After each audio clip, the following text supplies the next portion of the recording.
বাংলাদেশের অর্থনীতি এই মুহূর্তে প্রবল চাপে আছে। ঘুরে দাঁড়াতে বিদেশি ঋণের বিকল্প নেই বলে মনে করেছে সিপিডি।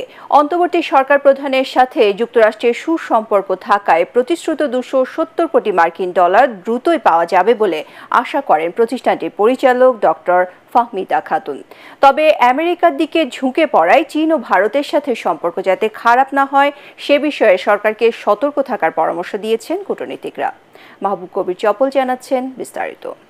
আমার জ্বালানি এনার্জি কেনার জন্য আমার টাকা নাই, আমার ফার্টিলাইজার কেনার জন্য আমার টাকা নাই। অন্তর্বর্তী সরকার এমন এক সময় দায়িত্ব নিয়েছে যখন দেশের 10টি ব্যাংক দেউলিয়া হবার পথে, যার বেশিরভাগ টাকায় পাচার হয়েছে।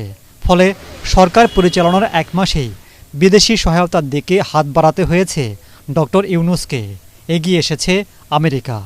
এডিবি, বিশ্বব্যাংক ও যুক্তরাষ্ট্র দিচ্ছে 270 কোটি ডলার। আগের বিদেশি ঋণ 11 লাখ কোটি টাকার বেশি।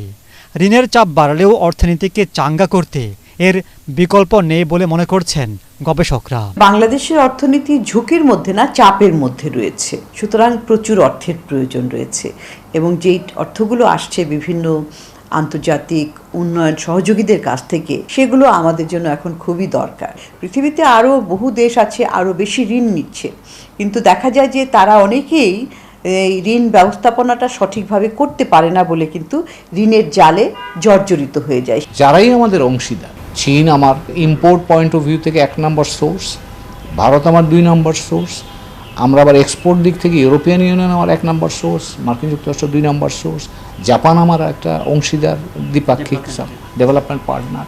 কাজে এই সবার সাথে আমার সম্পর্ক একটা ভারসাম্যমূলক সম্পর্ক বজায় রেখে চলতে হবে আমার প্রয়োজনের নিরিখে।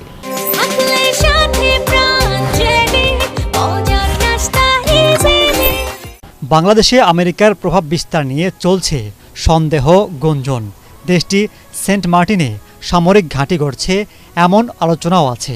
ভারতের গণমাধ্যম যুক্তরাষ্ট্রের সহযোগিতাকে ভালো চোখে দেখছে না। এর প্রভাব চীনের সাথেও পড়ার আশঙ্কা করা হচ্ছে। এ অবস্থায় কৌশলী হবার পরামর্শ দিচ্ছেন বিশ্লেষকরা। গত 3টা নির্বাচনে 3 কোটি নতুন ভোটার তৈরি হয়েছিল। এই 3 কোটি নতুন ভোটাররাই কিন্তু আজকে 18 থেকে 30 বছরের তরুণরা, তারা কিন্তু ভোট দিতে পারেনি এবং পারেনি কেন সেটার পেছনে কিন্তু সরাসরি আওয়ামী লীগ সরকার, তার পেছনে সমর্থক কিন্তু ছিল ভারত।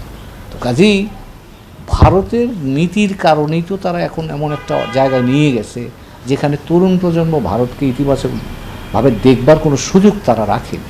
সেন্ট মার্টিনস দ্বীপ বা এটা নিয়ে আলাপ আলোচনা হচ্ছে। এই জিও পলিটিক্সেও আমার গুরুত্বটা কিন্তু তারা উপলব্ধি করে বলেই আজকে তারা আমার সাথে কথা বলে। চীন এবং ভারতের মধ্যে যে একটা শীতল সম্পর্ক থাকে, তাদের মধ্যে একটা দ্বন্দ্ব আছে, কিন্তু তাদের মধ্যে তো বাণিজ্য হচ্ছে। আপনার যেই দেশে যেই পণ্যটা, যেই সেবাটা সবচেয়ে ভালো তৈরি হয় এবং আরেক দেশে যদি সেটা না থাকে, সেটার চাহিদা থাকে, তাহলে ওখানে পণ্য যেতে যাবেই। তারা বলছেন শুধু বিদেশ নির্ভরতা নয়, জোর দিতে হবে দেশীয় উৎপাদন বাড়াতেও। মানুষের এনার্জি দিয়ে। মাহবুব কবির চপল, এটিএন বাংলা, ঢাকা। আমাকে